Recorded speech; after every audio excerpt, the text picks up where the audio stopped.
Okay, so you understood the concept, and now we will see the internals of the RAG framework basically. Okay, what is happening when we generate embeddings, and what will happen when we give a prompt to chatbot, and then how LLM basically uses that knowledge and gives the response. So here I have added some log statements, and I think that will give more debug information actually. Python pdf loader.py. Okay, so here uh,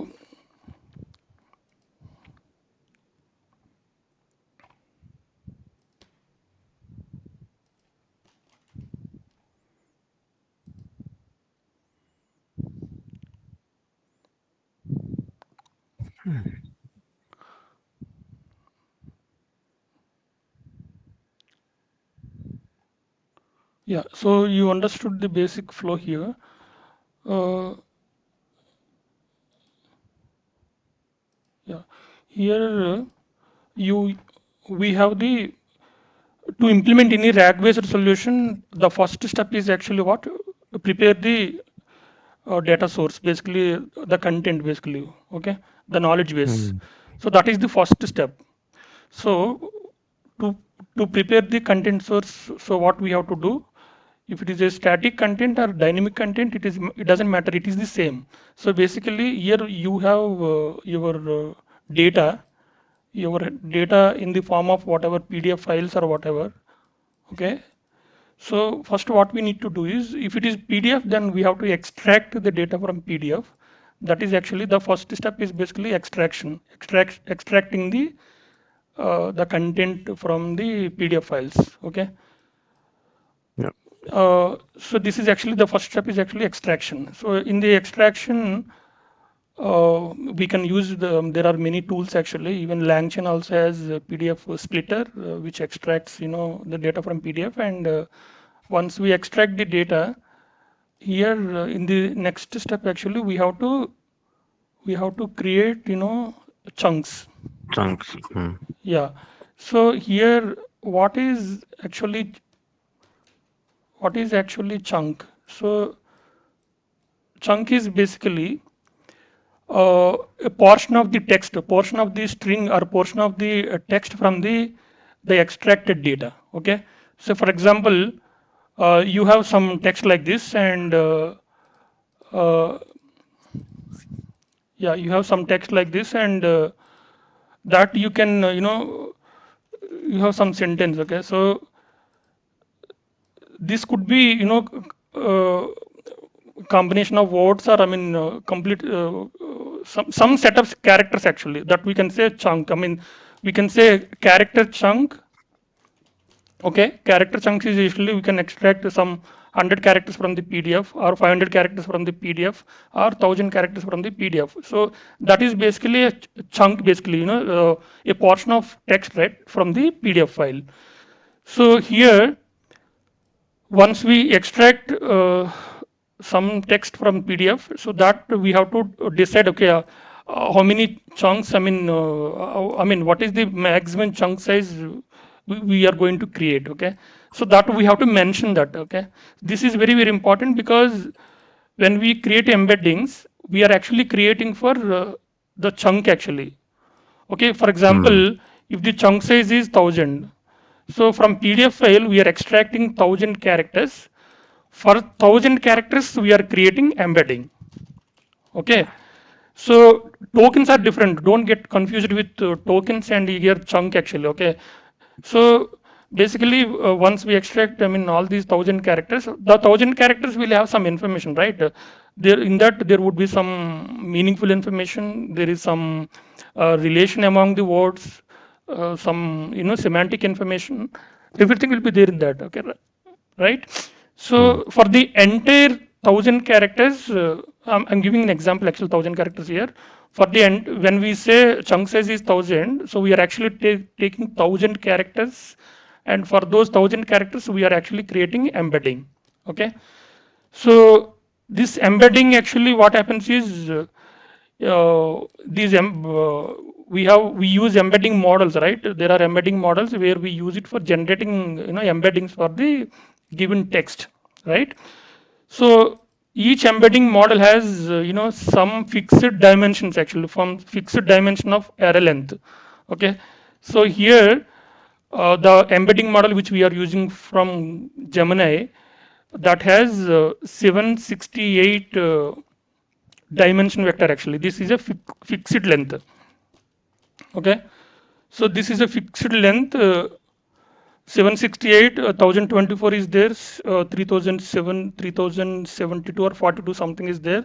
So there are different fixed lengths. What exactly it means here? Okay, so when we say 768 fixed length, it actually accepts 768 array elements in that vector actually. Okay, say for example, when we say 768 fixed dimensional array, this is a what happened? Yeah, here this is an array vector, right? This is a vector. This is actually fixed length. 768 actually start with 0702 or 768 whatever the law, and 767. This is actually fixed. Okay, so here what happens is, once you generate once you create a chunk with 1000 characters and generate an embedding, that embeddings actually there would be 768 elements in that vector. Okay, those are actually fixed, the length is fixed. So whatever text is given here, right, the text will be encoded. Okay, basically will be converted in, internally uses encoding technique, and that will be encoded and that will be translated into a floating point numbers, here 32-bit floating point numbers. Okay, so here we might get a doubt actually, like 1000 characters it is okay, 768. So for example, if you make it a token wise, like so for example, your chunk size is actually 5 characters, just only how are you. Okay, so this is the text, and your chunk size is just 10 characters. Okay, then this how are you also will be stored in the 768 fixed length array only, vector only. Okay, why? I mean, here inside vector database, these vector sizes are fixed because uh, if there is a variable length. Okay, for example, imagine if it allows variable length. Okay, how are you takes only some 20 elements or 30 elements, whatever. I mean 30, for example, if you take if the array length is 30 elements, and some vectors will have with 768, some vectors will have 400, or some vector will have 300. If vector database allows variable length vector sizes, no, the problem would be with similarity search. So internally it's a calculation, right? It does the product, and it does that Euclidean distance calculation and all, right? Hmm. So that doesn't work actually. That's why I mean these databases are designed like this. Okay, So if you this 768 is the dimensions, right? dimension, yeah. Yeah. Okay. So when you say 768, so it is like 768 different dimensions for that particular data. Yes. So here we will see an example. I mean, why we are talking about 768? The embedding model which we are using is actually having, I Hmm. mean, as a 768 actually, but some So models will have higher version so also. so everything is converted into the vectors of a limited number of dimensions. Hmm. So say for example, you have 20 different sentences in a PDF file. Hmm. So each sentence, say for example, is more or less 1000 characters, and your chunk size is 1024. Hmm. Then it converts each of. So does it take 1024 characters and then prepare um, prepare a vector for each chunk? Like, if you have like 100,000. For each chunk, there is a vector. There is a Yeah, for each fixed chunk vector. of 1024, right? For Yes, yes, example, yes. or 1,000.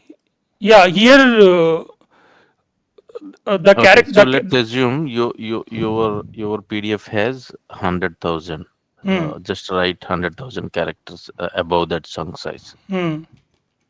So 100K size text. Okay, so if your chunk size is 1,000, does it mean you will end up having 100 Vectors. vectors, Yeah, yes, each of 768 yes, fixed yes, length, right? yes, yes. Okay. For each chunk, there is a fixed vector actually. Okay, so does it mean you are not actually saving the text as text itself? We are not actually storing text itself actually. Here what happens is Yeah. text also will be stored in a separate column, that is actually metadata column. Okay, yeah. So when we create an entry in the vector database, it Hmm. stores a vector. Along with the vector, it stores metadata information, which is actually Oh, actual chunk. okay, so these vectors somehow, okay, that is the reason why Hmm. when the user gives a text, that text also will be converted Hmm. into a vector, right? Yes. And then only the It will the compare. Yeah. the search will be vector to vector. Yes. Is that correct? Okay. Yes, yes. Yeah. Vector to vector. It internally does that Mm. cosine search and Okay, our okay. product actually dot product calculation. It never actually compares text to No, text. no, Okay. no, no, no, no. Hmm. Hmm. Hmm. Hmm. Here, Hmm. internally what it does is it will have metadata of this text, right, and the actual vector. Okay, when we give a query from the prompt query will be converted into again a vector. Okay, that is actually query vector. Query vector will be used on the vector database, and the vector database actually internally does the similarity search. Basically, it checks with the vector to vector. Okay, and Hmm. that's where that query vector length also 768 only, and internally vectors also having are also having 768 length only, and internally it will do multiplication, and then based on that there are calculation, right? Even dot product calculation also, like the result is positive then is similar, result is negative then it's 2 for, there are some calculations actually on that, and once it matches some similar results with the Hmm. query, it gives the document Hmm. ID actually here, and Hmm. Hmm. eventually the document ID will be used in the this metadata. So in the final result, what it does is it returns the text only. The vector database, it returns text to the prompt actually, and I mean that application, chatbot application, and how we will get the text is internally it stores as a pointer actually, like this is the metadata has one Hmm. id, that is actually some you say 40 id that 40 id actually will be linked to the vector also. This particular vector, there is an id, it points to the metadata. Hmm. In the Hmm. final result, it takes the pointer and it goes to that address and takes the Okay. actual text. Hmm. Hmm.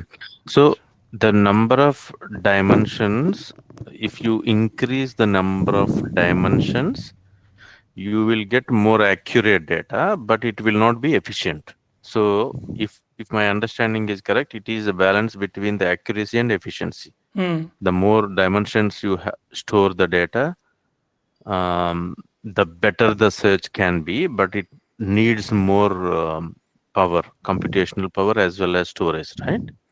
So if the yeah, that fixed is 768, whatever Hmm. number you are saying. So if That is the your vector. dimensions increase, yeah, Here dimension means here what happens is this is vector database, right? This is number vector of, yeah, the length of your array, yeah, length of the this array is array actually floating, 768.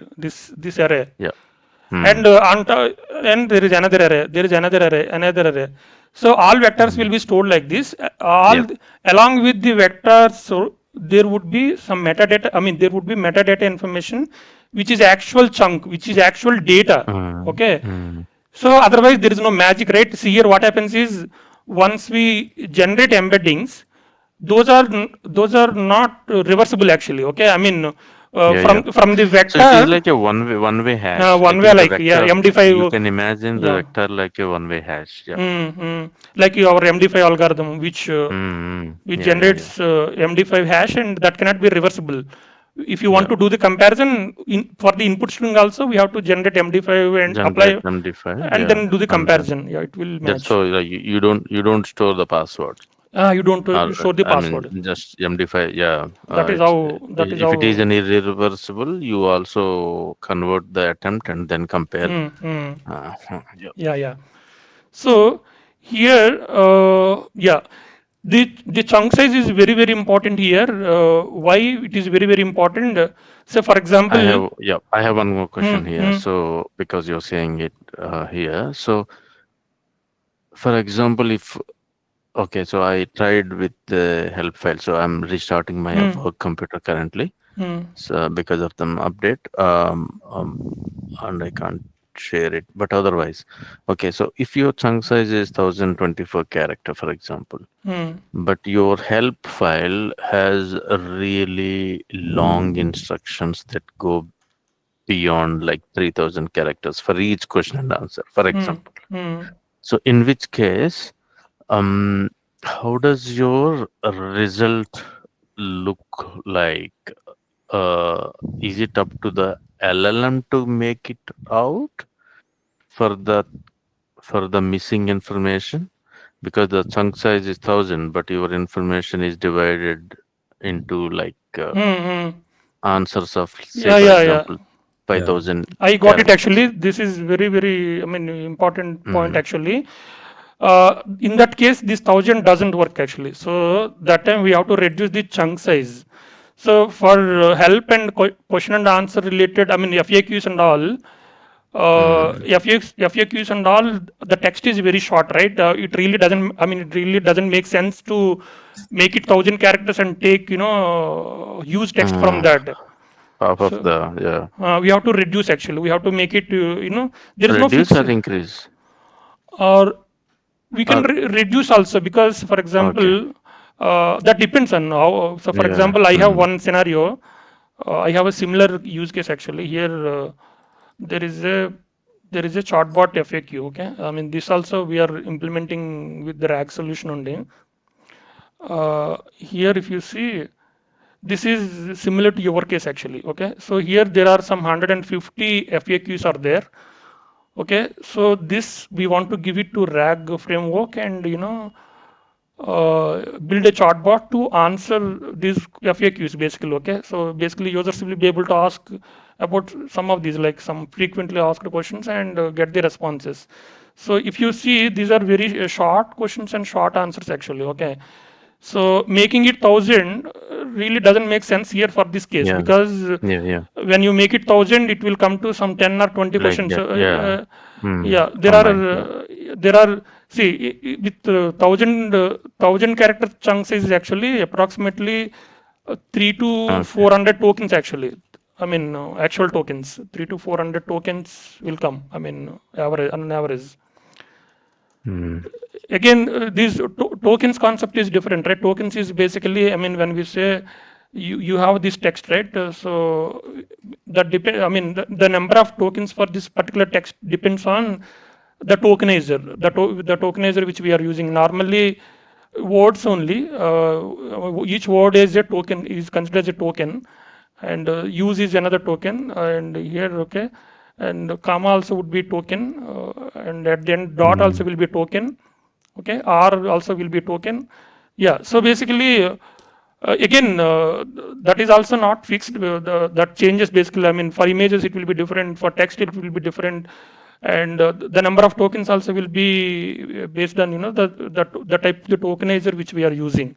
Okay, and there is a website actually, OpenAI website, OpenAI mhm, tokenizer actually.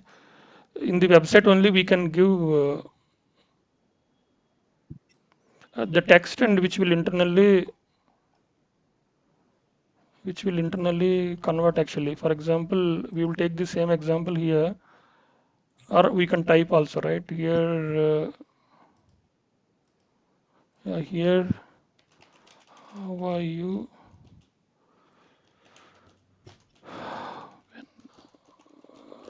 Coming. Okay. Just two sentences. This is this is from OpenAI actually. This is to understand. I mean, this will help us to understand how the tokenizer works and how the tokens will be generated actually. I mean, for a given text. Yep. So here, when you give how are you and when are you coming, here basically 10 tokens and 35 Mm. characters. The total length is actually 35 characters, and indeed here they have given the tokens how they split this text into tokens. Okay. So Mm. here, what I'm telling is here when we say 1,000 characters, approximately it will be 3 to 400 tokens actually based on the text. Yeah. So this is how this is also very very important. We have to understand because our model response also depends on response and input basically depends on context window, right? So Yep. that is also important. Context window in the previous session we discussed, right? Context window basically includes everything like the prompt which we are giving and the response which LLM is generating. Everything will be included in the context window size actually, which that model supports. Okay, Mm. some model supports context window as 256K bytes. Okay, some will support 1 MB also. Okay, higher models actually we have seen in the Olama website, right? The context size, when we say context size 256K means it is good. 256 almost I think some 1 lakh characters or 1 lakh tokens something actually. So it is used actually. This is also important. I mean, you might heard about context engineering, right? So that is again another topic which we will discuss separately. I mean, Mm. prompt engineering and context engineering. Context engineering again, it includes prompt engineering also. Like I mean, whatever prompt we give, that is a part of context, and the RAG, the context data which we are getting from RAG, and we store the session state and the memory and all that also Mm. includes in the context window So size actually. so the longer the token, the number of tokens that it supports, the better the prompt and detailed the prompt can be, right? Hmm. So if the token number of tokens is say 10,000, for example, a model, if it Hmm. allows 10,000 versus 1,000, so the 10,000 model will be able to store, process, and generate number of Good characters. response. Is Yeah, that yeah, yeah, yeah, okay? yeah. Yeah, yeah. Okay. The response actually depends on So the paid subscriptions ki maybe token size is huge. Yeah, use ఉండాలి అప్పుడు. Yeah. yeah. So Here free this is free key 180K. maybe that's where they limit. I think sometimes. Hmm. Um. Yeah. Okay. So. So here the Oh. context engineering basically uh, tells about how to effectively build the context information basically. Okay, Yeah. when we send information from RAG, I mean vector database, we should not unnecessarily send huge information, and that might create a Mm. problem at the content generation. Okay, if say for example uh, through prompt only we are sending use text, and LLM also generates text, right? So Mm. the final size of the context size is greater than 128K, then it omits actually whatever extra information which is generating, that will be omitted. So we will lose the data in the response actually. So the response would not be accurate. So that is the problem. Mm. So to effectively get the responses, so we have to apply context engineering also. There are some techniques actually to prepare the context information actually. Okay. So this is input. So here, whatever you are saying, 128K, is that the size limit for the input that you give, or the output that is generated?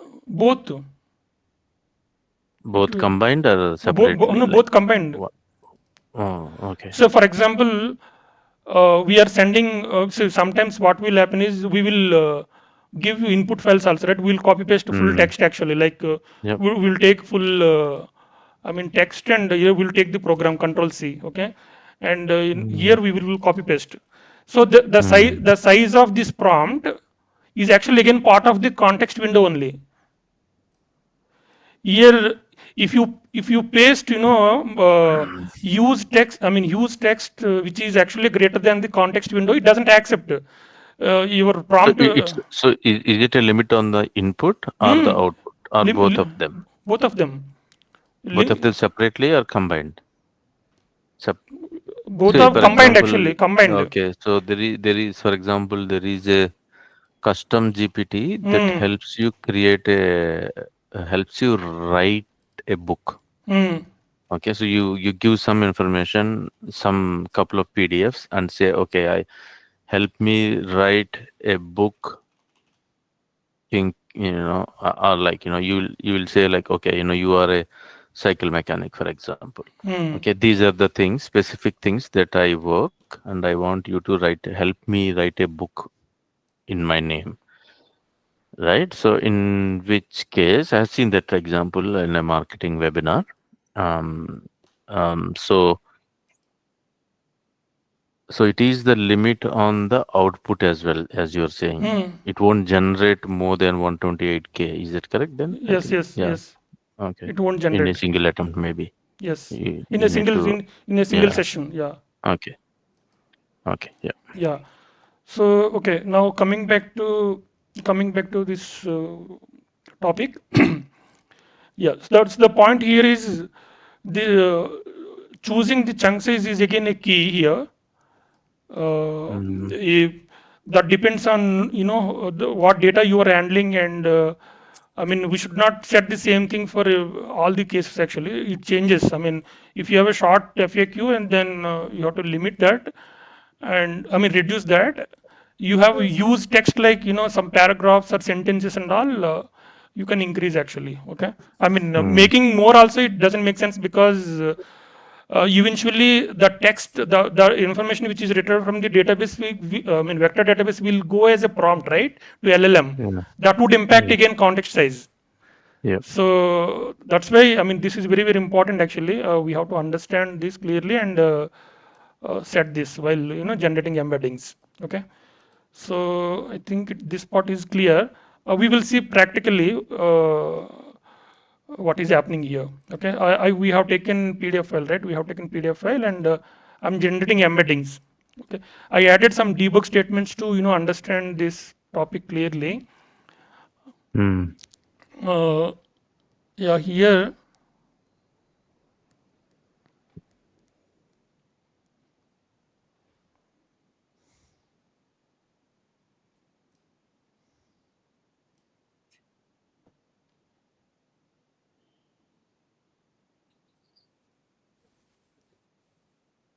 Okay, my Melvas is okay. The database is down actually. Melvas database is down. Mhm. Okay, so here in this example, I'm using Melvas actually. In the last example, we tried with FASS, right? FAS is very basic, DB basically. It's not actually a full-fledged DB. That is just a Python wrapper which will be stored in the flat files. Okay, but Milvus is a proper DB which has a cluster and which runs on the server and we can access it remotely. There is a URL, there is a access and all. Mm. Yeah, so here Milvus is down. That's why I'm getting this error. To install Milvus, basically, you need to install Docker. It is basically they created as a Docker compose file, and to run it locally, there is no direct installer. Okay, so we have to set up Docker, and we need to run the Docker compose file. Okay, so that will actually download the image. Here, this is the image actually, which will internally use some other images also, Minio, and there is a process image actually. But actual database is this one, Melvas DB. This is 2.6.0. Okay, it has 3.14 size actually. See, size is also very huge actually, image size. Where are these running on This is your? local only. It is running on my Okay. local. Okay. Yeah. So here There is a this I think you can also will do that locally. You can set it up in this week once you get some time. So here here where is it?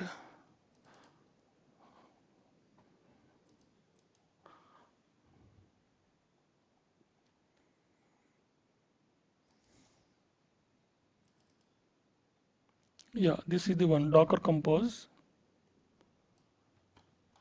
So from their website only we can download, from their GitHub only we can download this Docker Compose file. This will have service container, and this is the image actually, which is there are three images. This is a process image actually, which will Melvus will internally use that, and the actual image is actually here. This is the one. Line number 41 is actually Melvus image 2.6.0. It runs as a standalone. Okay, and once this is done, we have to basically, wherever this compose file is there, right, we have to go to that path, and we have to run the docker compose command actually, which actually starts downloading this image and starts that. Okay, this is already here. Basically, we have to run a docker. Now I am in the folder, right, where the docker compose is there. Here I have to run docker compose up and -d. Okay, which actually what it does is it downloads the image if image is not there. Okay, in the first time, image will be downloaded, and once image is downloaded, it will create a container, and it starts on the container actually. Here there are three containers. These are the processes which are internally used in the malwares actually during the cluster and all. Okay, so containers are also created, and currently those are in stopped state actually. I can start containers.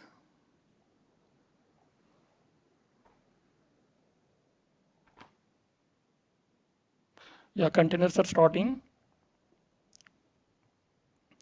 Yeah, containers are starting, and here this is the database, right? So here we can directly see this Melvus DB logs also actually.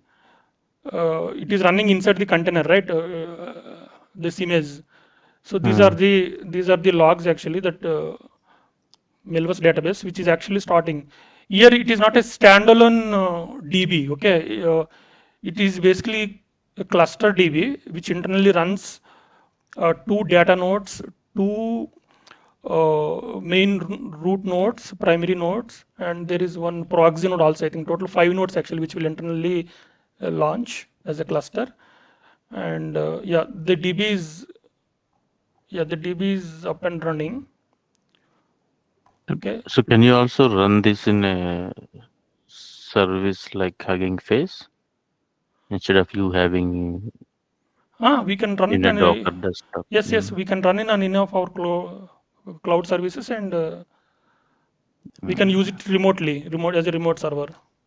Hmm. Yes, we can do that. So here Milvus is started. Here this is actually running on 9091. This is the web UI actually. Okay, this is an administrative portal. Once it is up and running, it will run on 9091. This is the port 9091. Web UI actually runs in 9091, and DB actually runs on 19350, another port. Okay, there are two ports actually. So here if you see, this is the admin portal, and here this is the home page. You see your cluster is running well. This is some information about that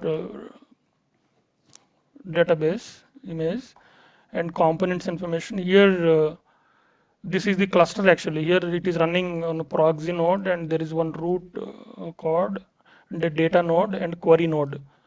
So total, I mean, there are 5 nodes actually, which will internally will be used. Okay, when request comes to this server, one of the nodes will process. Okay, based on the load and all. Internally, it uses a load balancer to pass the request to the respective nodes. It is internally it handles actually. We no need to do any additional confirmation, configuration for that. Okay, the setup and all. So here, Just like the, that Kubernetes, right? Kubernetes container manager. Kubernetes. Kubernetes again, that is to orchestrate all the pods, right? Yeah. In Docker, we can run individual components, I mean individual images, but in Kubernetes, we can create multiple pods for multiple applications. Basically, Yeah. when we build microservices, right? So where we implement multiple services as a separate components. So all will be deployed on Kubernetes as a separate pods actually. Basically, it orchestrates like deployment, management, Yeah. restarting, stopping, all will be managed through Kubernetes. If you don't have Kubernetes, difficult to manage in the Docker setup actually. Docker also has Docker Swarm, where we can do the same thing whatever Kubernetes does, but Kubernetes is actually from Google, and which has the setup actually, orchestration setup to manage all the nodes. Here collections, yeah, internally there is a database actually. The database name is actually default is default is the database name, default name. I mean, I didn't change anything, so this is the default name. And internally it will create collections. Collections basically it will store all the vectors inside the collections. So here three different collections are created for PDF chunks. This one messages, this one Kafka flow. I created a separate actually. When I click on PDF chunks, again it will show the structure of, I mean the structure of schema of that collection. Basically, there are 15 fields I think. One of them is actually vector. Somewhere you see vector will be there. Yeah, float vector. The last one is actually float vector. The remaining has some information, right? I told, right, some metadata ID, metadata information, all will be stored in the vector. And here there is a query. When we query, we will see here the segments. And in the data tab, here you see for each collection, there are rows actually here. I mean, in this collection, there are 210 rows. 210 means 210 rows means 210 vectors actually. Okay, each chunk will have one vector, right? Vector, and here this has 118. And the state of the vector, this collection you see here, growing actually. So it automatically adds new vector to the this collection, and there is no issue in, I mean, performance and all actually. It's the default behavior is like this only. Why do you have more than one collection here? I was trying with different scenarios, like one with Kafka flow, one with static flow PDF, one with PDF and all. So that's why I was trying. Programmatically also we can manage. I mean, if you are working with the different sources, so we can do that. We can handle that actually, that as well. Okay. So this is all about Milvus. Milvus is very powerful database actually, vector database, and it is widely used by the many organizations, and it is highly performance database, vector database actually. Okay, and the main feature in vector database is actually when we make a call from client to the vector database, internally it does gRPC call actually. Okay, so gRPC again, it's a new technology from Google, remote procedure call. I mean, we know remote procedure calls, but Google has come up with gRPC framework, which is actually faster than REST. Okay, in next few years, REST will I mean, REST will not be used actually. Many applications will move to gRPC only. Now also many clients are actually moving towards gRPC because of the performance. Okay, REST again, it is a client server protocol, right? Here it uses HTTP and HTTPS protocol.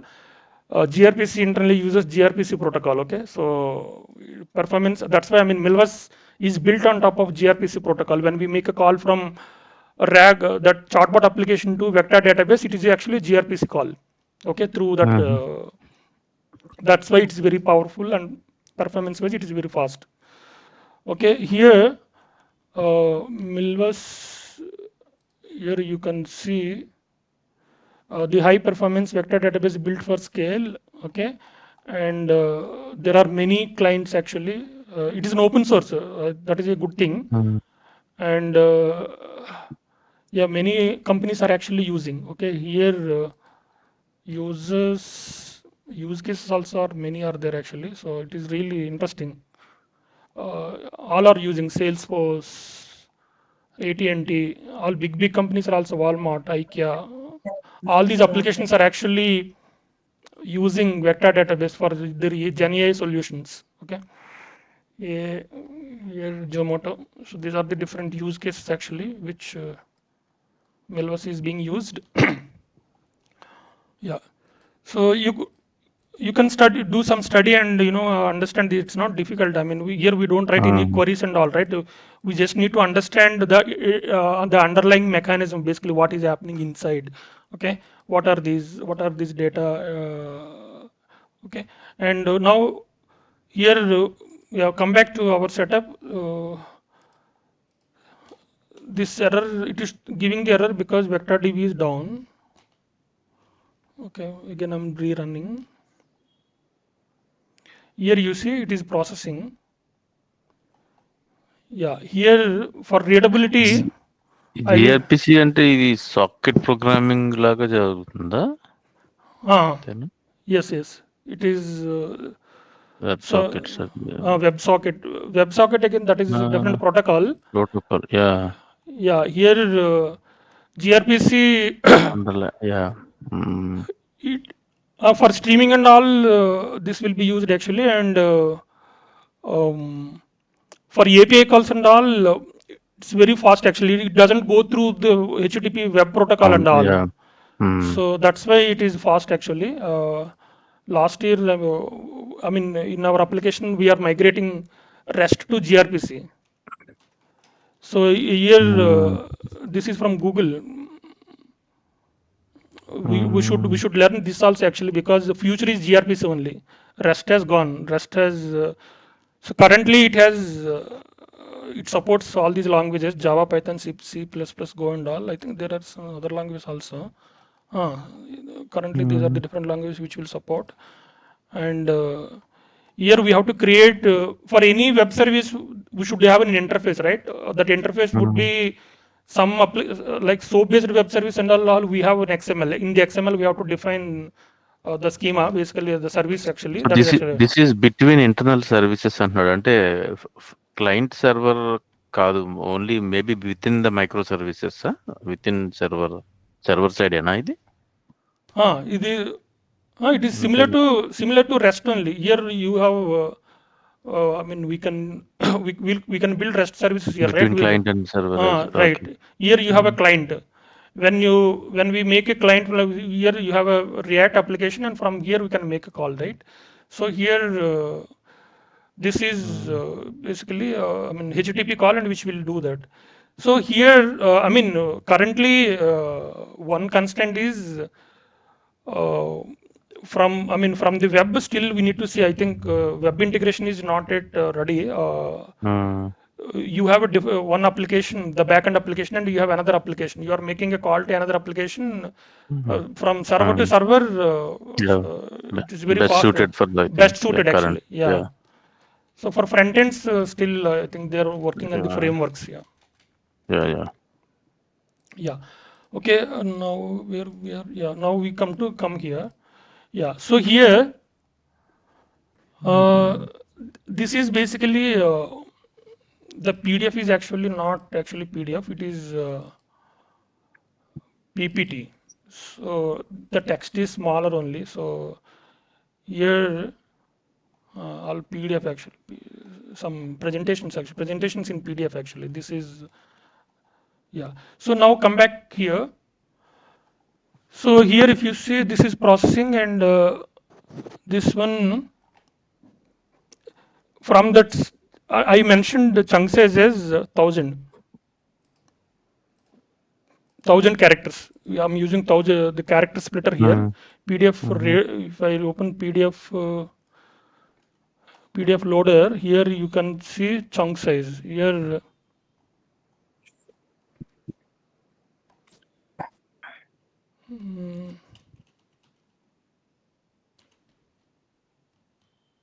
yeah, line number 62. Line number 62 basically recursive character text splitter. This is the Langchain's class actually, which which is taking chunk size as 1000 characters. This is a character splitter, text splitter, basically text splitter actually. There are some token splitters also. Okay, some libraries have token splitter also. When you say token splitter, it actually creates 1000 tokens. Okay, so I mean, that is up to us. Okay, we have to use text or tokens. Text is suitable actually because we know normally input is in the text format, right? We'll take some 1000 characters and then we'll split, or if you take 500 characters and then split. So this one, yeah. So coming back here, so here if you observe the first chunk is from the first slide actually. So here. Here's some text here, and here embedding length. Embedding length, this is not hard coded actually. This is printed from the model. Okay. Here, if you see embedding length, yeah, embedding length here. This is actually, yeah, line number 73. It is printed length of embedding, which is actually generated by this one. Okay, embedding query, chunks text, and embedding model. That embedding model actually the vector dimension which supports actually 768 elements in the vector, basically the vector size I would say. Okay, this is embedding length. So here if you see the first 20 embedding values, it is printing only I mean for readability purpose I'm printing only first 20 elements actually. But in the reality, here there would be 768 elements for each chunk. Each chunk actually, yeah. Okay. So this is fixed. That we have to understand actually. I mean, interview purpose also it is very very important. Normally in GenAI interviews, people will ask about what is why it is not variable length, why only fixed length. The reason is that only. When it does the similarity search, if it is a fixed length, the calculation and all is easy. With variable length, it's not possible only, right? When you multiply, it is like a coordinate system. So if you have say 3-dimensional coordinates, you will need 3 points for each point, right? Irrespective of which point you are talking about, each point has the same number of dimensions, like x, y, z, for example. If it is a 2D, x and y, like if it is 3D, so because this is 768, it is 768 different dimensions, and each dimension is one floating number. So each chunk should have the same number, 768 number of floating points. Yeah, right. Right? Yeah. Okay. But you can have different ones. That maybe I don't know. Like maybe if you're embedding lengthing like say 2000, for example. So it has to be one number and one number for everything, right? Is it correct?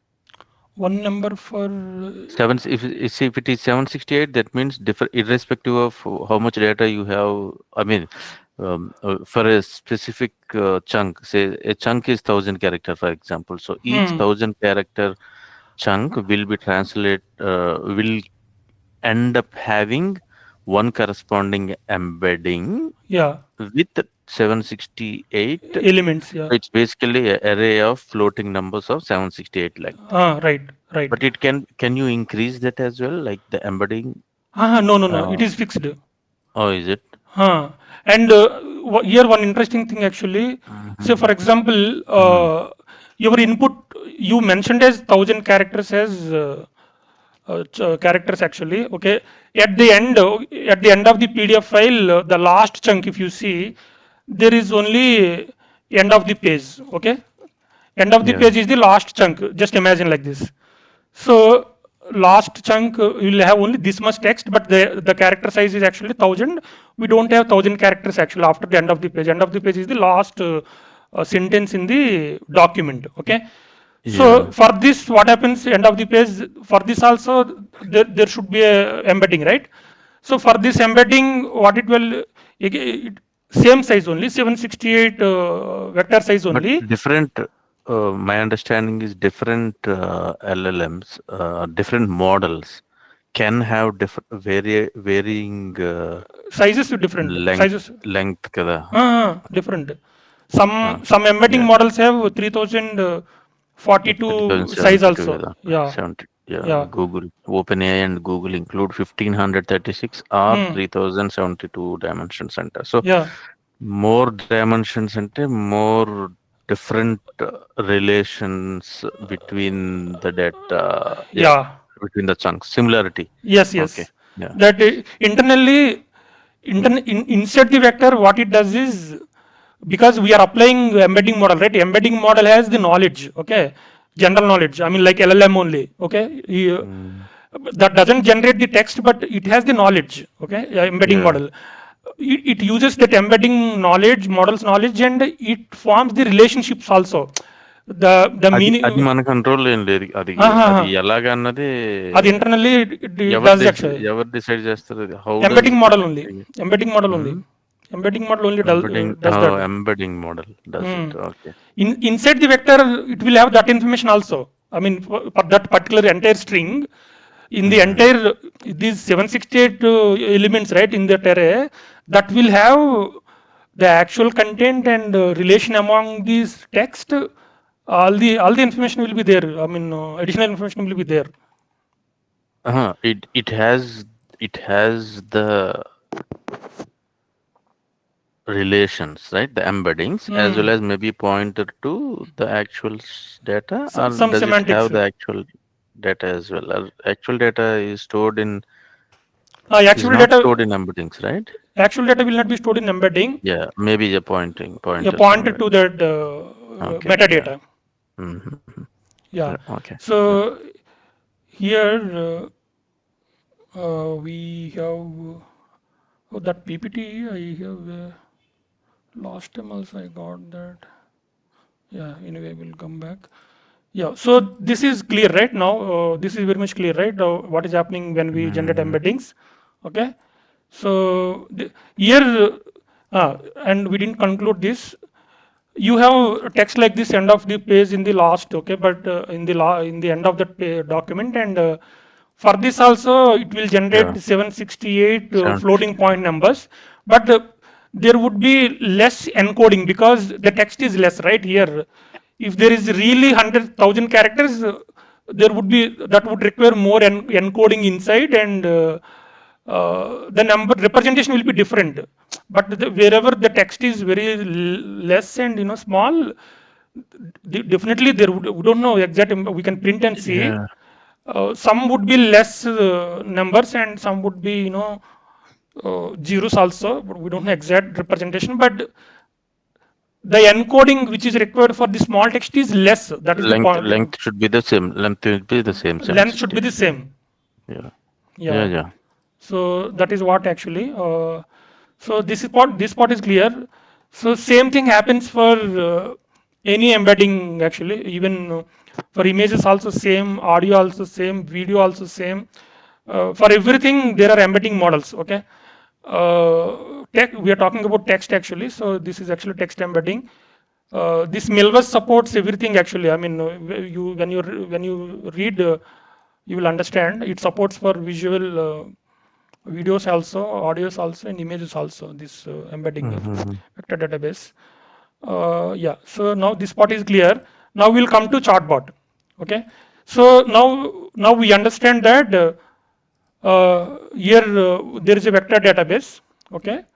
Vector database has vectors, and we understand one more point is like the original text also, the original chunk which was used for generating embeddings, right? That also will be stored in the vector database in the form of metadata. Okay. So that is actually metadata. Metadata basically it includes the actual text, which will have some pointer. This pointer actually will have in the vector database, I mean vector, inside vector, there is a pointer. When actually when it does the similarity search, it returns the similar vectors, right? So each vector will have a unique ID, that is actually document ID. That document ID will be actually checked in the metadata, and it extracts the actual text, which is actually which is actually used as a context information. That additional context, whatever we are talking about, right? That actually will be returned actually from the vector database. That we will see in the second step. Second step is Okay, I have one question here. ఇప్పుడు మెల్వస్ అని database అని మనం చేస్తున్నాము, అది separate గా store చేస్తున్నాం. But for example if I want to fine tune A model, ఒక చిన్న స్మాల్ సైజ్డ్ ఎల్ఎల్ఎం తీసుకుని దానికి నేను డేటా సెట్స్ అవి అదే ఈ లోడ్ చేసి చంక్స్ డివైడ్ చేసి టోకెనైజ్ చేసి డేటా సెట్స్ క్రియేట్ చేసి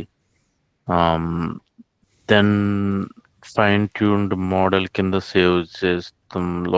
లోకల్లోనే సేవ్ చేయొచ్చు కదా ఒక మోడల్ని, ఫైన్ ట్యూన్ మోడల్ కింద చేస్తే అప్పుడు సెపరేట్ గా డేటా అప్పుడు ఎక్కడ స్టోర్ అవుతుంది మరి డేటా అంతా? Weights and biases within the model. Within the model. Here what happens is, that is interesting thing actually. Here when we train model LLM, what happens is, again same formula, same logic actually. The text actually will be tokenized, okay, and the tokens will be converted into embeddings, and then the embeddings will be sent to network, the neural network, okay. The neural network during the training, it goes through to and from, like forward, backward propagation and forward propagation are there, right? So until it learns, it moves the data from back and forth, and it adjusts the weights. It applies that what is that formula? Oh, forgot. What is that? Loss function. It will apply the loss function. That y equal to mx plus b, then, right? Mx plus b. That will be applied, and it will adjust the weights. It will be stored in the weights only, okay. But here we will get a doubt actually, okay. What is stored? Yeah, is it just embeddings or the actual text as well is my question. It doesn't store actual text. So here it will be in the form of weights only, and here when it generates the content, right, who is generating the text back to the user? Again it is a neural network actually. Neural network, for example, here if you take transformers, right? Transformers is a widely used network actually in all modern LLMs, okay. These transformers actually inside there are again multiple components actually, okay. Input layer and the decode layer, and there is an encode layer. The final layer actually generates, it predicts token by token. LLM works like that only, right? It predicts the next word at a time. It doesn't give the entire sentence. First it predicts the first word, then second word, and then third word. This will be actually given by the transformer, basically neural network. Neural network actually generates by using its LLM's knowledge actually, okay.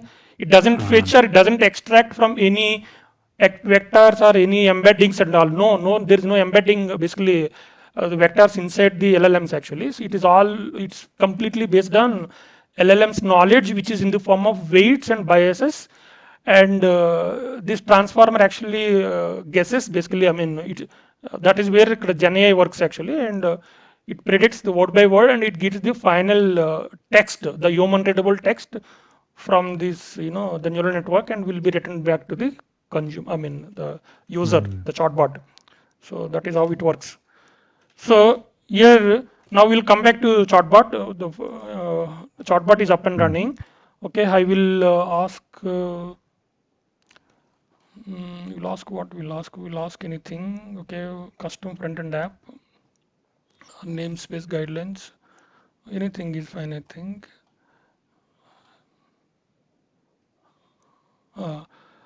Clusterless container services. What are cluster? Yeah, we'll ask what are clusterless container service. Okay, so we'll see here also I added debuggings, and we'll see here what I did is before giving it to LLM I printed, and after getting the response from LLM, raw response I printed. Okay, whatever you see here in the prompt, right, in the GUI, right, that is not the actual response from LLM. LLM actually whatever is given to LLM, right, that includes that also actually in the form of metadata that again returns back actually.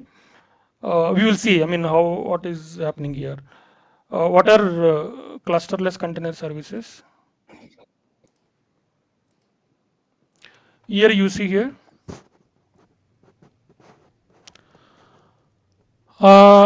Yeah, so here this is this output, this connected to, yeah, here retrieved context document. This is actually from vector database. Okay, vector database, if you see how it is giving context, metadata, here there are no embeddings and nothing. Okay, whatever was given, whatever was used to generate embeddings, right, that chunk, whatever, that is exactly that one only. Okay, here with some additional information like when it was generated, and creation date, other admin, mod date, source, from which file the content was generated. The vector database is actually giving all these total pages 30, and page label name, text, text snippet. This is actually coming from vector database. Okay, this actually will be included in the prompt actually to LLM. Okay, that we already, I mean, theoretically we discussed, right. So this is actually the context. Okay, final rendered prompt. This is the system prompt. This is the system prompt. I have user doesn't see this prompt, right. User actually gives what are cluster service. This is the, that's what I told, right. Whatever user give in the prompt is not actually the prompt. User actually, whatever user gives, right, that is actually a query, I mean the question. Okay, that is this would be a part of the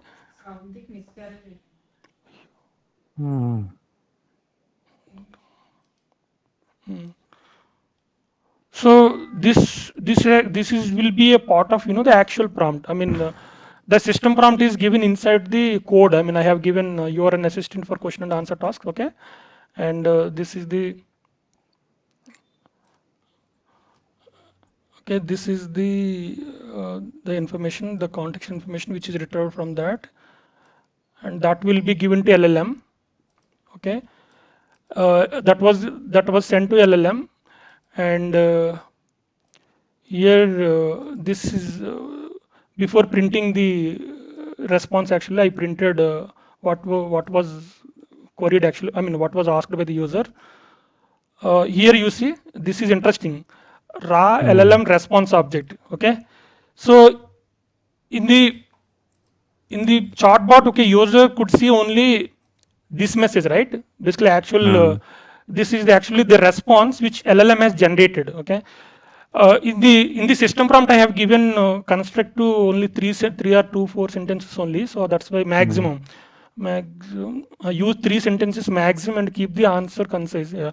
So that's why it is short actually. Otherwise, it would have generated the big response. Based on the prompt, it restricted to 3 sentences only max. Yeah. So the interesting part is the response from LLM. Okay, that's what I'm telling, the context window and all, right. So here, if you take the complete into here, yeah, here see, interesting. So when we send the prompt to LLM, that included the query, the original query. Okay, that is actually input. What are clusterless container services? Okay, and the context information. The context information which is actually retrieved from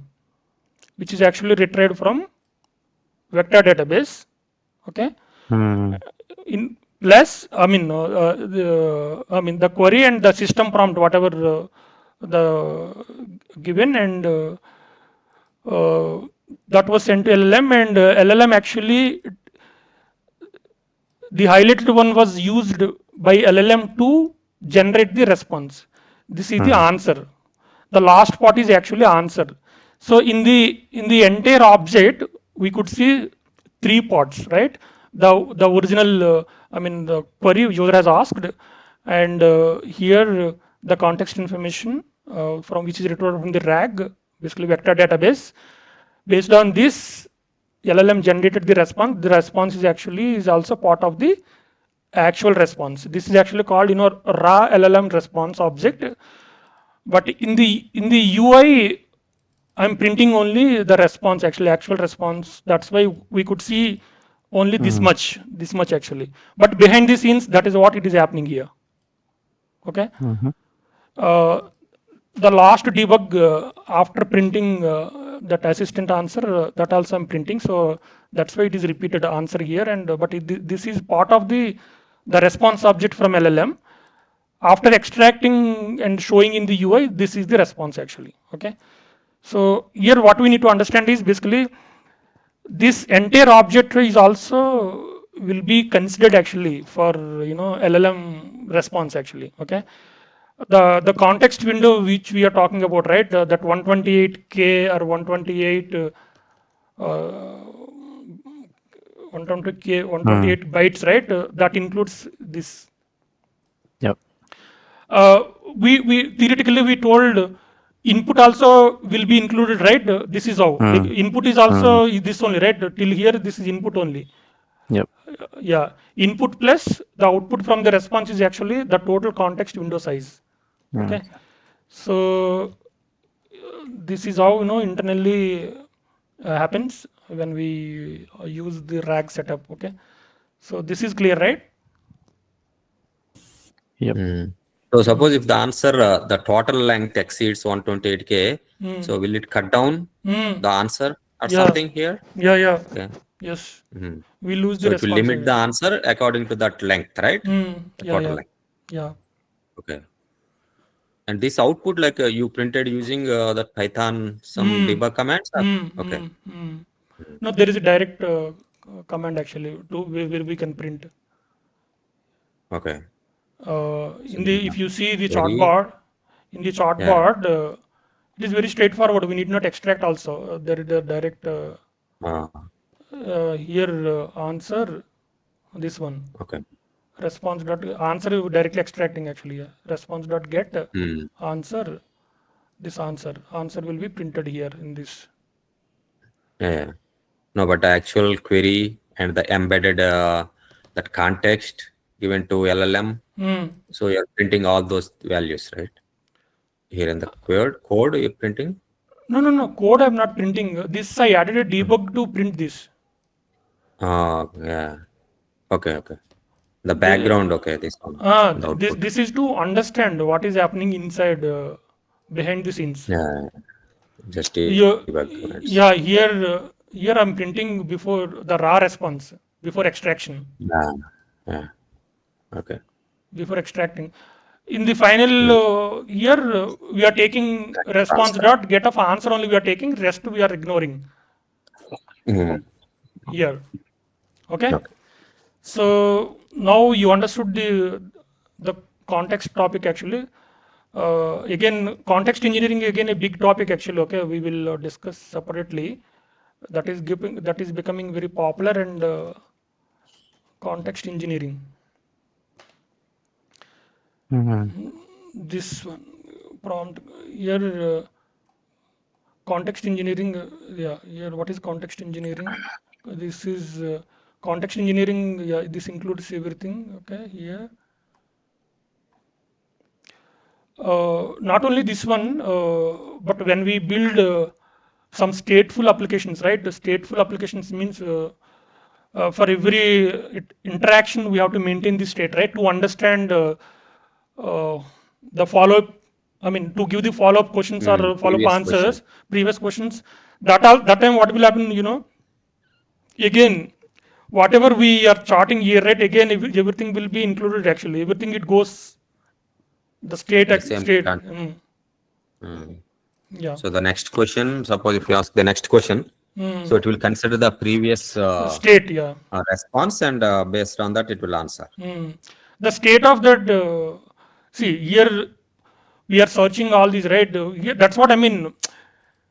Uh, LLMs will never store any data, user data. Okay, that is for sure, Yeah. 100% sure, because companies are taking the license from, I mean, using and sending their private, financial data or some critical data, right, to the public cloud and all. I mean, to public LLMs and all.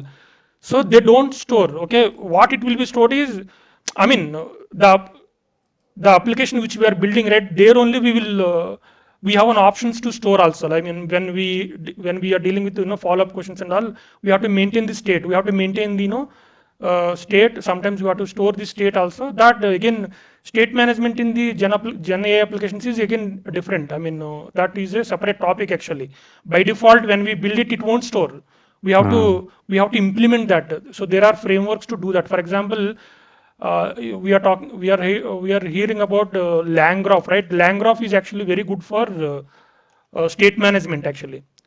So this is the best framework for state management, where state is important actually. So, okay, so lang graph, this is an agentic AI framework. Yeah, here it maintains state and all, more control agent workflows. Okay, first class, which has state management functionality. We have to represent in the graphs actually. Again, in the agentic AI topics we can discuss about that. So this part is clear, right? Now, Yep. yeah. So internal, Chunks, fixed length, tokens. Okay. huh, So chunk, we can tell like it is a smallest unit from which the will be input, stored in the vector database, right? from the input, whatever.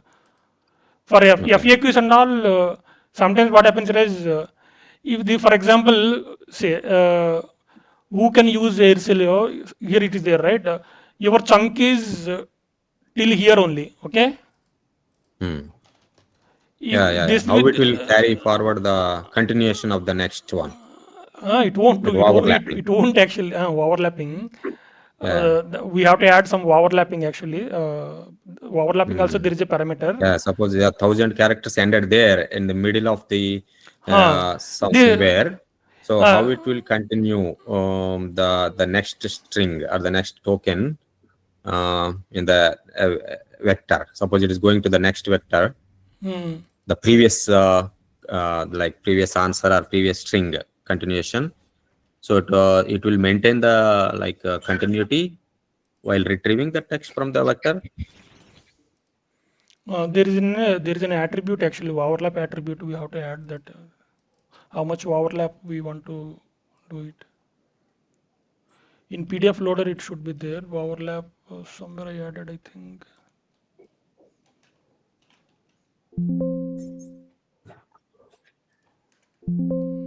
Not added, I think. Yeah. So yeah, that sometimes, I mean, if the your point is this is going as a one chunk and the rest is going in as another chunk, right? So that time, Yeah. this when we retrieve, when we ask this question, right, who can use this Aircel, it doesn't know the answer actually. It might not give the response actually. It doesn't, missing the context, right? Here the actual Yeah. point is here. In It is the middle. so it doesn't understand. I mean, this and this. You will get a wrong answer or no answer also for this. So, I mean, how can we decide the chunk size and the I mean the vector databases and all by doing testing only? Okay, we have to test with the different cases, and then based on the results which we are receiving, we have to decide that. So one solution doesn't work for all the cases. It is case to case actually, right? Okay, so yeah, this is interesting, right? This one, these are all internals actually. Okay, normally we don't find anywhere. If you search entire YouTube also, you don't get it actually. YouTube videos are very, very basic actually. They will talk about, running the applications and then done. But internally, what is happening, no one knows. Uh, so this is clear, and I will quickly cover 8:30. 2 hours already. Kafka flow. Kafka flow. See, real time.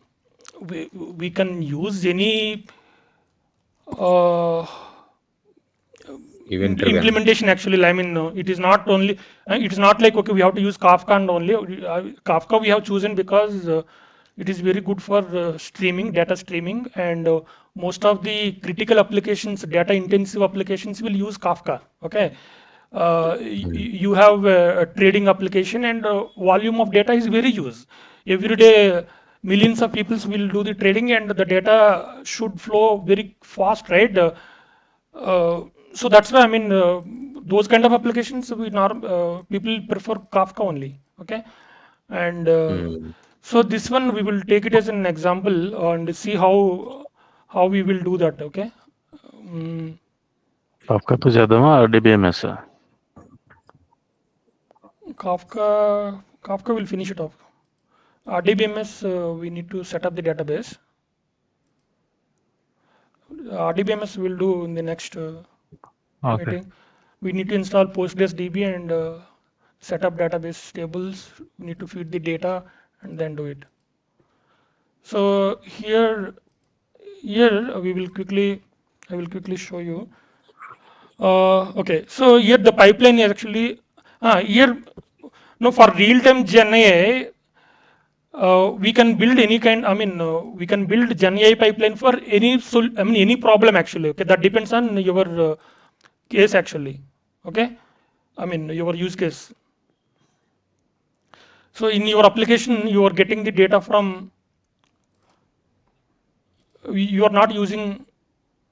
Okay, you are not using any Kafka and all, but what is there is like you have an application, and that is generating some text. Okay, that is giving some information. So that information you can put it in a text file, or you can write it. You can write a file actually where because we have to read the files and generate the embeddings, right? Chunk it and generate, right? So for that. In the PDF approach, actually, we have created a folder and then we kept the files, and then from there we are doing. You can build one more process to write the files, or you can your input is actually Word document. You can do Word also. Okay, Word parser also we can write and then do it. You are getting CSV also we can do. I mean, whatever that depends actually. Whatever your use case you have, right? That depends on that. Okay, so here. I have taken Kafka as an example. So this is really good for the real-time GenAIs. So here we have an application, okay, and this application is actually generating. I mean, some booking application or some trading application, whatever, that is actually sending data to another application through Kafka. Okay, here. Kafka is basically a streaming messaging application. Streaming messaging application, actually, right? This is basically here there would be a producer actually. Here there is a producer which actually connects to Kafka and writes the messages. There is a consumer. Consumer consumes the message, and consumer will process it. The processing could be anything, right? You can store it in a database, or you can send it to. Generate a file and send it to another system. That depends on your business use case actually. Okay, so here in our example, what we will do is we have a Kafka setup. I mean, locally I set it up. Okay, we can Kafka is again open source, right? So we can set it up locally, and we can directly run it actually, right? Local. So here what we need to do is, I mean, first what we have to do is.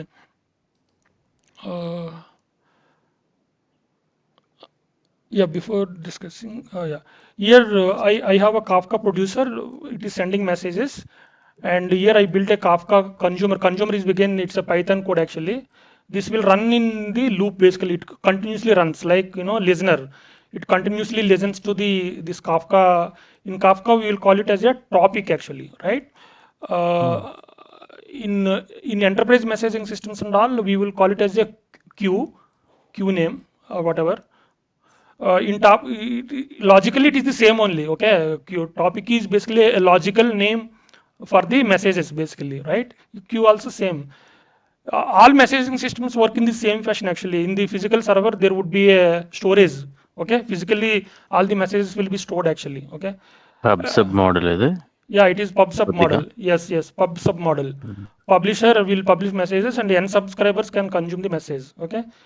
That is same message would be interested by multiple consumers also, right? So that time there will be multiple consumers which will connect to the consumer and read the information, I mean read the messages and so process it. ఇప్పుడు say for example maybe this can okay if we want to develop a small thing or మాకు ఏమైనా homework ఇద్దాం అనుకుంటే can you create a Kafka's topic or a channel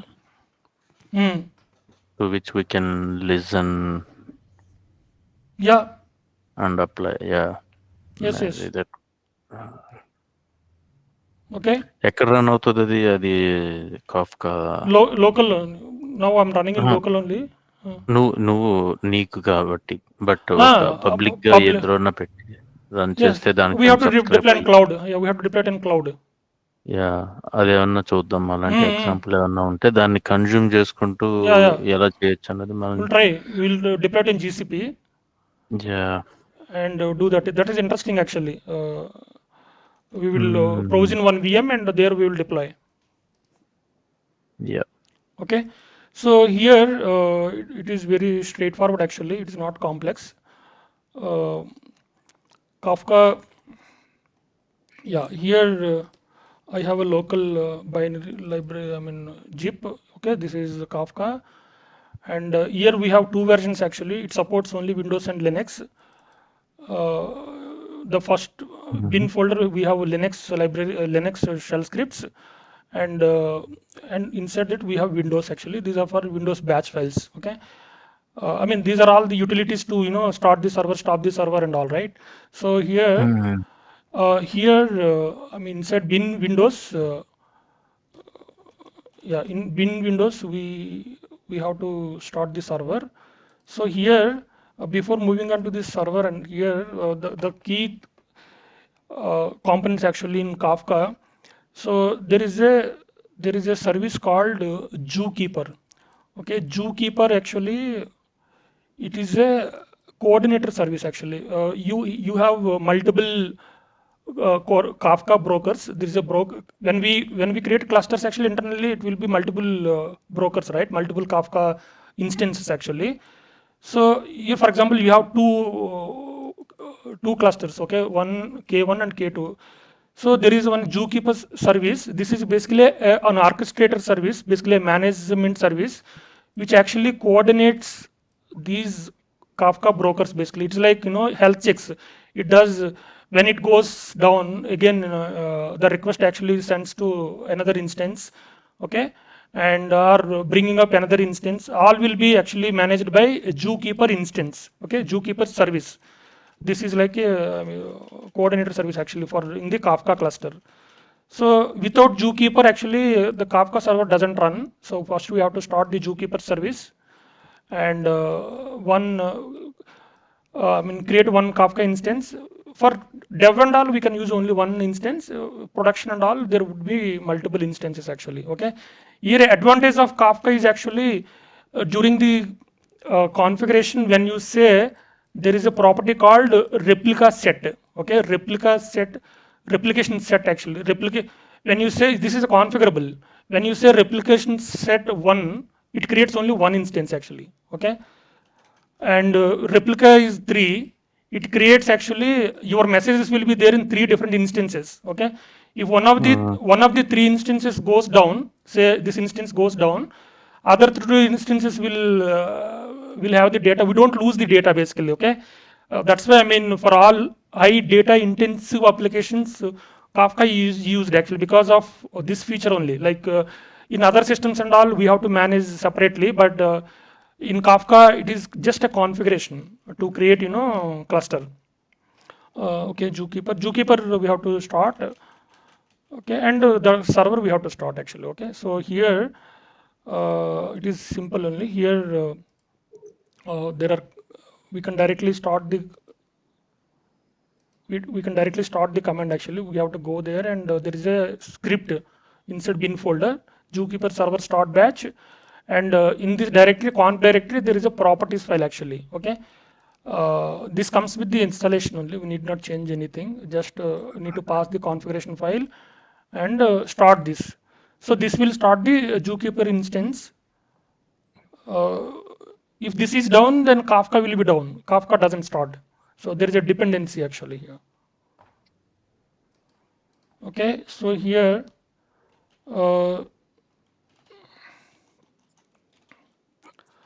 ఇది Zookeeper, Amazon ఉందా Kafka Apache Kafka, it's open source. Apache Zookeeper, Apache Amazon also have some services actually. Service bus something is there. Service bus I think. Azure Cloud Service Bus is there. Yeah. Functions as a critical coordinator service, managing cluster metadata like broker status, topic configuration. There would be a leader and there would be a worker nodes actually. The leader also works as worker only, and selection of in the cluster normally the selection of the leader and all will be decided by the Zookeeper. Automatically it does that actually. So it is the key service actually here in Zookeeper in Kafka. Here the roles and all there. Here see stable version Zookeeper configuration options and all here. So yeah, here Zookeeper is up actually. When you see this message, it won't terminate. It will be running actually. It is now Zookeeper is up actually. Okay, Zookeeper is up, and then we have to start the server. So server again open the launch window. But ఇదంతా మనం నువ్వు చేయక్కర్లేకుండా ఈ services లో కూడా ఉంటాయేమో కదా image docker image is there, we can set it up. Yeah, not yours ఇది specific కాకుండా కాఫ్కా యాజ్ ఎ సర్వీస్ లాగా మనకి ఆల్రెడీ క్లౌడ్ ప్లాట్ఫామ్స్ సపోర్ట్ చేస్తాయా yes Azure has service bus, I think service bus it works as so నువ్వే నువ్వు run చేయక్కర్లేకుండా maybe topics create చేసుకుని అలా చేయొచ్చా yes service bus yes Azure has this one. Each each vendors have a different introduction to different actually. yeah Now I'm here.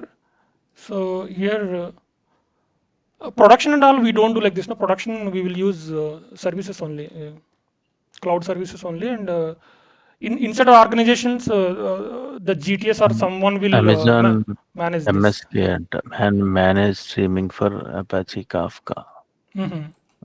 Amazon MSK fully managed Apache Kafka. Okay. Yeah. Available.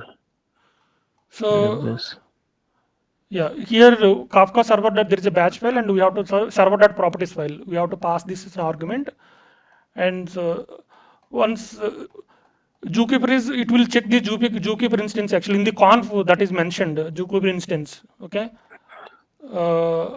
ఈ SNS ఏదో ఉండేది అది ఇది ఏంటిది Amazon లోనా AWS లో ఉంటుంది simple SNS అంటే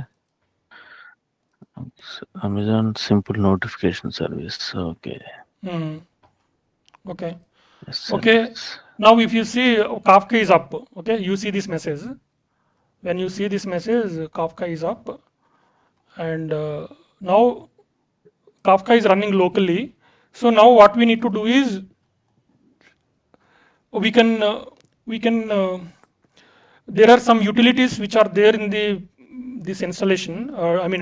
To create a to send a message and consume the message, like Kafka console producer. This is to test the setup actually. Like we need not write a separate consumer or producer to consume the message. messages. So once you run the local setup, first thing is we have to create a topic actually, right, to send the messages and all. So here we can, this topic is already there. You can give some 1, 2, 3, 4 topic. Okay, this is the command to, yeah, here this is interesting. This is the topic and create topic name and bootstrap server. Bootstrap server is actually the Kafka host name actually. Kafka 9092, it is running at Kafka. And this is the important configuration actually. Partitions and replication factor. Replication factor is the one which I was talking about actually. Here when I say replication factor 1, it creates only one broker. Okay, but inside that, I mean, when the topic is created, right, it will create only one replica. I mean, it doesn't basically replicate any messages actually. Okay, if this goes down, we'll lose the messages actually. So when we say 3, it creates internally 3 replicas of the messages in 3 different, brokers, and yeah, 1 only. And if you give here, this will yeah, this will create a topic. Okay, here just need to pass this and topic will be created. Okay, to created the topic. This is basically a queue only. Okay, in EMS terminology, messaging enterprise messaging terminology, it is a queue only. It's a logical name for the messages actually. Internally, what it does is it maintains an offset actually, like queue only, like internally this is the topic. Okay, here partitions will this is actually, I mean, like queue only. This is the first location is actually called offset 0, offset 0, offset 1, offset 2, offset 3, offset 4, something like this. Okay, when the consumer reads the message, this is the consumer, right? Consumer actually connected to this topic. First reads the message at offset 0 by default, then moves on, automatically it will be increased actually. This is how reads actually offset messages. In enterprise messaging systems and all, we have point-to-point queues, right? Whenever consumer reads the message, automatically the message will be removed from the queue, right? In messaging systems, we do. That is how queue works, right? When message is there, when messages come, and once consumer reads the message will be deleted from the queue. Deleted from the queue, and then second message also will be, then new message. So next message comes here actually, right? So but here Kafka messages will not be deleted. Okay, instead if there are multiple consumers, this consumer is interested to read from this message. If there are some messages at different, then I can set my offset and I can read from there also. There is no like we have to read from only beginning and all. It's not like that. It depends on the offset. Okay, so offset value, that is how it works. But yeah, normally all consumers can read from offset also, 102 also. We can check the messages, and if not interested, we can just skip that message and process next message, something like that. Okay, so yeah, so here now topic is also created. Now what we need to do is we have to send a message, right? So to send a message, we need a producer. But in the real-time scenario, what we will do, we will write an application and then we will connect to the queue and topic, and then we will publish the message. This is basically producer is nothing but a publisher, right? Who publishes the messages, right? But here we need not do all these things because there are some utilities which are there in the Kafka setup itself. That is actually called Kafka Consumer Producer. For this, we have to pass that the topic name. Okay, here the topic name is this one. Okay, and this one here. If you pass this here, this will connect to the topic. This is like any external application actually. We are doing everything in the same system. Server is running here. Producer is also from our system. Consumer is also from our system. Everything is in our system. Basically, it is local, right? Now it is listening actually. I mean, sorry, it is ready to take the message actually. Here,